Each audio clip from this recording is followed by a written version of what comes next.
કોના આદેશથી કોની સૂચનાથી આ આખી ઘટના ઘટી છે, કઈ રીતના અમે એમાં આગળ મદદરૂપ બનીએ અને આવનારા દિવસોમાં આવી ઘટના ન ઘટે, આવી હિંસા ન બને, કઈ રીતના અમે એમાં આગળ મદદરૂપ બનીએ અને આવનારા દિવસોમાં આવી ઘટના ન ઘટે, આવી હિંસા ન બને.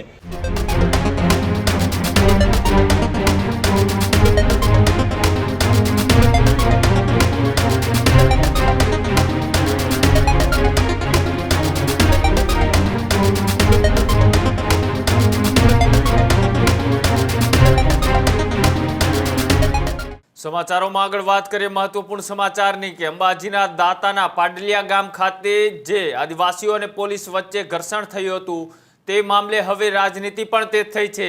અલગ અલગ નેતાઓ એ ગામની મુલાકાત લઈ રહ્યા છે. આદિવાસી લોકોના સમર્થનમાં તેઓ સરકાર સામે પ્રહારો પણ કરી રહ્યા છે.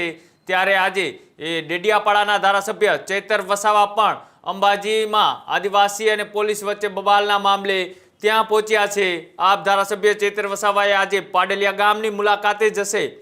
અંબાજી ગબર ખાતે માતાજીના દર્શન કર્યા બાદ દાતાના પાડલિયા ગામની ચૈતર વસાવા લેશે મુલાકાત અને સાથે તેઓ અત્યારે ત્યાં પહોંચતાની સાથે જ તેમને પ્રતિક્રિયા આપતા કહ્યું કે કોના આદેશથી કાર્યવાહી થઈ તે પણ જણાવવાના પ્રયાસ કરીશું. અમે આવનારા સમયમાં આ હિંસા ફરીથી ન થાય તે માટે રજૂઆત કરીશું.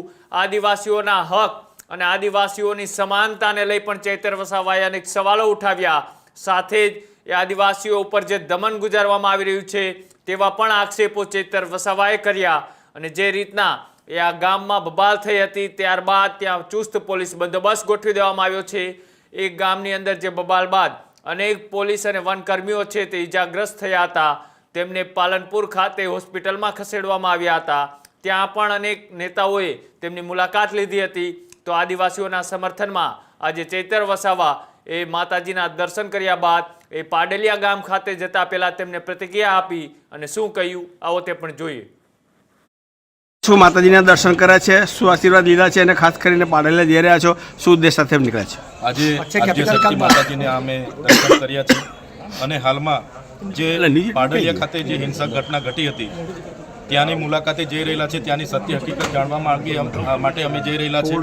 અને જે પણ ઘટના ઘટી છે ત્યારે એટલું તો અમે જરૂર કહીશું કે કોઈ પણ સમસ્યાનું સમાધાન હિંસાથી નથી થતું.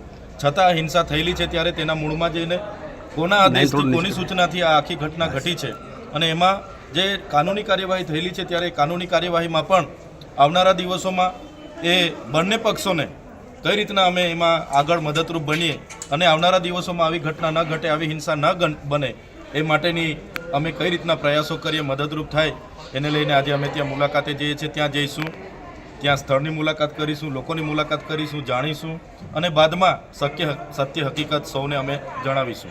છેતરભાઈ, એક વસ્તુ બીજું પૂછી લઈશ કે જે રીતનું આપનું એક નિવેદન હતું કે જો મોદી સરકાર જે છે એ બિલિસ્તાન તરીકે જો જાહેર કરે તો બધા જે નેતાઓ છે આદિવાસી નેતા બધા ભાજપમાં જોડાવા માટે તૈયાર છે. આદિવાસી સમાજને સંવિધાનિક અધિકારો મળ્યા છે, જેમ કે જળ, જંગલ, જમીન પરના એમના પોતાના અધિકારો છે, ખનિજો પરના અધિકારો છે અને સમતા જજમેન્ટ હોય, વેદાંતા જજમેન્ટ હોય, સુપ્રીમ કોર્ટના જજમેન્ટ હોય અને બંધારણનો આર્ટિકલ 244 હોય, 65/1996 હોય. એમાં પણ જણાવવામાં આવ્યું છે કે ન લોકસભા ન વિધાનસભા, સબસે ઊંચી ગામસભા અને ગામસભાની પરવાનગી વગર જ્યારે બારોબાર તંત્ર આવે ને અમારી જમીનો છીનવાય ત્યારે અમારે સ્વાભાવિકપણે સરકારને કહેવું પડે છે કે ભાઈ દેશના વિકાસમાં અમે આટલું મોટું યોગદાન આપ્યું હોય અને આજે અમારા લોકોના ઘરો તોડી પાડવામાં આવે, જમીનો છીનવી લેવામાં આવે અને અમને સમાનતાની ધારામાં નહીં લાવવામાં આવે તો આદિવાસી સ્વશાસન અને સ્વશાસનની માંગ કરશે. જે પ્રકારે ગુરુ ગોવિંદજીએ માનગઢ ધામમાં માંગ કરી હતી એ રીતના આવનારા દિવસોમાં માંગ કરશે.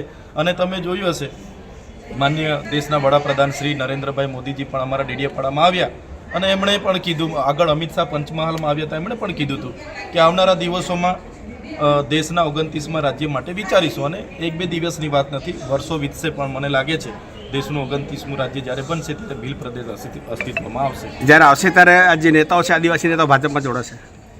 જે પ્રકારે આદિવાસી સમાજ જે રાજસ્થાનનો હોય, મહારાષ્ટ્રનો હોય, મધ્યપ્રદેશનો કે ગુજરાતનો હોય એમને પણ સ્વશાસનની માંગ મોટે ભાગે આજે ઉઠાવી છે.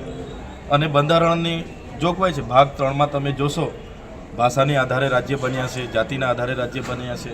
ત્યારે આવનારા દિવસોમાં ભીલ પ્રદેશ બનશે જે પણ સરકારો બનાવશે મને લાગે છે એ તરફ આદિવાસી સમાજનો ઝુકાવ હશે, નેતાઓનો ઝુકાવ હશે અને સર્વાંગી વિકાસ આદિવાસીઓનો કઈ રીતના થાય એ રીતના બધા જ લોકો સાથે રહીને આવનારા દિવસોમાં વિકાસ કરશે.